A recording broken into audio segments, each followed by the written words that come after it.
వృషభ రాశి వారి ఫలితాలు ఎలా ఉంటాయి అంటే, జనవరి 14 వరకు రవి అష్టమ రాశి సంచారం, 21 నుండి కుజునికి 2వ రాశి సంచారములు జాగ్రత్తగా పాటించవలసిన అంశాలు. మౌనమునకు పెద్దపీట వేయండి. అవసరములను సమర్థించుకున్న ఆదాయాలు ఉంటాయి. మిత్రులు తాకిడి పని భారమును పెంచగలదు. అంకిత భావంతో పొగలేకపోతే అదనపు చెల్లింపులు చేయవలసి ఉంటుంది. మనస్తాపమున యంత్రవాహనాదులతో జాగ్రత్తగా తప్పనిసరి చేయాలి. అలాగే ఫిబ్రవరి వచ్చేసరికి గ్రహ సంచారంలో మార్పులు చేత అంతంత మాత్రం ప్రయోజనాలు ఏర్పడతాయి. కుటుంబమును ఎవరి తీరుగా వారిదిగా ఉండగలదు. వృత్తి ఉద్యోగాదులు యందు అంకిత భావాలతో వ్యవహరించుకోవాలి. బంధుమిత్రుల వ్యవహారాలలో లౌక్యం మౌన బాట మంచిది. అవసరమును సమర్థించుకున్న ఆదాయాలు ఉంటాయి. విద్యార్థులకు వ్యాసంగములకు చురుకుగా సాగుతాయి. మార్చి వచ్చేసరికి కుజేతర గ్రహాలు ప్రయోజనం ఇచ్చేవి అగుడిచే అనుకూల ఫలితాలు ఉంటాయి. పట్టుదలను చూసి అనుకున్నవి సాధించుకోగలరు. భాగస్వామ్యయుతంగా నూతన వ్యాపారాలను తలపెట్టుకోగలరు. అనారోగ్య భావనలు తగ్గగలవు.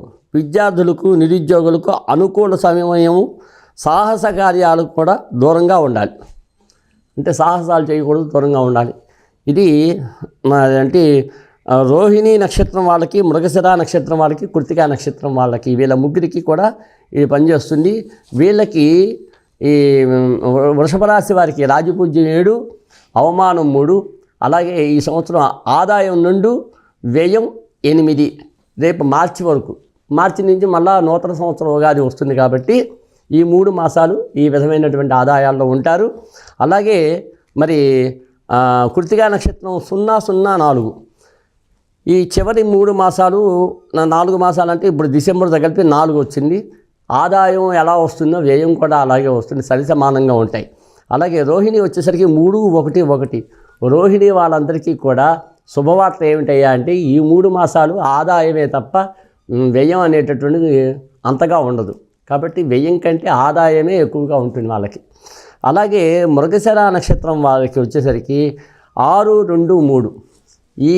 ఈ గడిచినటువంటి ఈ సంవత్సరంలో ఉన్నటువంటి 9 మాసాలు పోను, ఈ రేపు జనవరి నుంచి వచ్చేటటువంటి మార్చి వరకు ఉన్నటువంటి 3 మాసాలు ఇక్కడ బేసి సంఖ్య 3 రావడం వలన వాళ్ళకు కూడా ధనలాభం ఉంటుంది. కాబట్టి ఇది మృగశిర నక్షత్రం. ఇది ఈ వృషభ రాశి వారి తాలూకు ఫలితాలు.